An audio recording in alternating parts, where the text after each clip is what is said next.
नमस्कार और YouTube channel को आपण को स्वागत करुच्ची।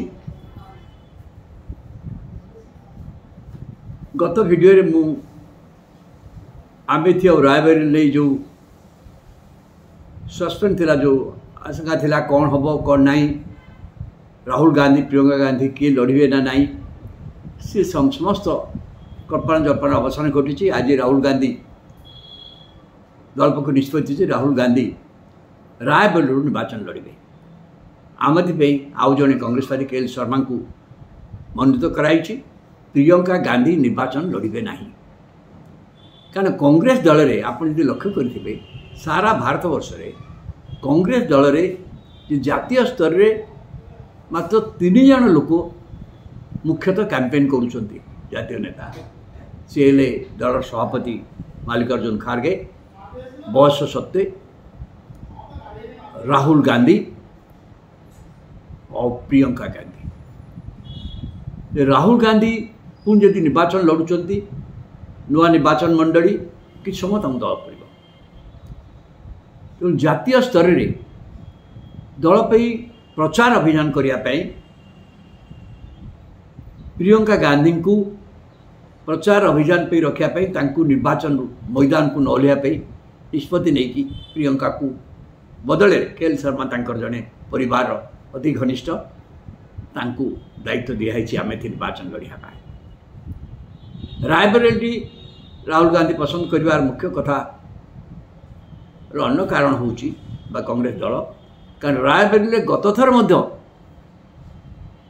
मोदी हवा सत्वे सोनिया गांधी 2.5 लाख ऊर्ध मार्जिन से सीट जीतते। पूर्व से सीट रायबरेली आसन सोनिया गांधी 3.5 लाख 4 लाख रु अधिका भोटे जीति। पूर्व से आसन इंदिरा गांधी जीतुले। पूर्व से आसन जे देखा जाए राहुल गांधी को जेजे बुढ़ापा फिरोज गांधी जीतुले। फिरोज गांधी पर राहुल इंदिरा गांधी पर पुणी के दिन पर सोनिया गांधी से आसन प्रतिनिधित्व करुँच।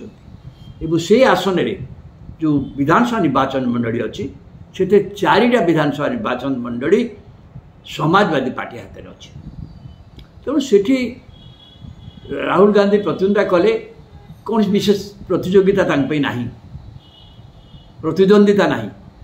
तेणु से देश में जो निर्वाचन प्रचार अभियान चलती मोदी सरकार विरुद्ध में, मोदी विरुद्ध में एक्चुअली प्रचार ही बीजेपी और मोदी शाह को बेसी क्षतिग्रस्त करुच्ची।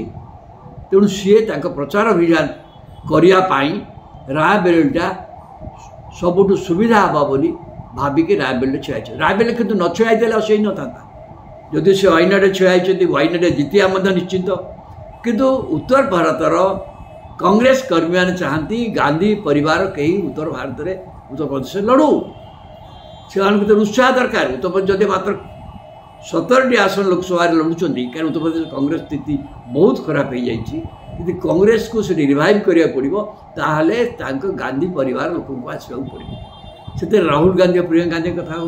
प्रियंका गांधी निर्वाचन प्रचार पर दरकार पड़ुची, तेणु राहुल गांधी आसिले। एक कथा मन रखा पड़ो राहुल गांधी को कैंपेन कांग्रेस मैनिफेस्टो न्यायपत्र एवं समाजवादी पार्टी सहित मिलित भाव में जो मेंट कर बर्तमान उत्तर भारत में विशेष उत्तर प्रदेश जोटा को बीजेपी गढ़ बोली भावा होता सेठी धीरे धीरे मोदी विरोधी हवा मुंड टेक आरंभ कला।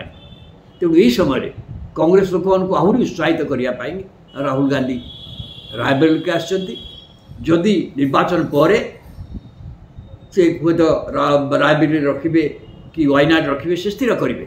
किंतु तांकर उपस्थिति उत्तर भारत में कांग्रेस कर्मी मान को उत्साहित करने अति जरूर था। जहाँ से कर कथा हूँ किंतु से आज निर्वाचन लड़िया फल ओडिशा आज जो कार्यक्रम थी रायगढ़ में से कार्यक्रम बातिल सी आसुना हुए तो आम तेलंगाना मुख्यमंत्री रेवंत रेड्डी आसिए बोली शुणा किंतु ए सभाटा कांग्रेस ओडिशा रे बहुत गुरुत्वपूर्ण। कारण से गोटे आसन कोरापुट लोकसभा आसन रु गत थर कांग्रेस दल विजय हासिल करथिला एवं एथर मध्य से विजय संभावना अच्छी से जो उद्यम दरकार से उद्यम को आगक रवाई हेले राहुल गांधी का उपस्थिति आवश्यक था। विशेष भाव राहुल गांधी जो भाव में आदिवासी मान सहित कनेक्ट करुँच आदिवासी संप्रदाय सहित निज कनेक्ट करके जो भाव वक्तव्य देखुंट आदिवासी मान अधिकार विषय जपरी कहते आदिवासी मान भर प्रति जो स्नेह श्रद्धा समर्थन सृष्टि सी दृष्टि सी जदि आसी था निश्चित भाव कांग्रेस प्रार्थी आहरी अनेक सुविधा भी होता मुझे जानी सी आसीपारे ना ना निर्वाचन भोट ग्रहण पूर्व आसीपारती हुए तो रायगड़ा ना हुए तो कोरापुट को आसीपारती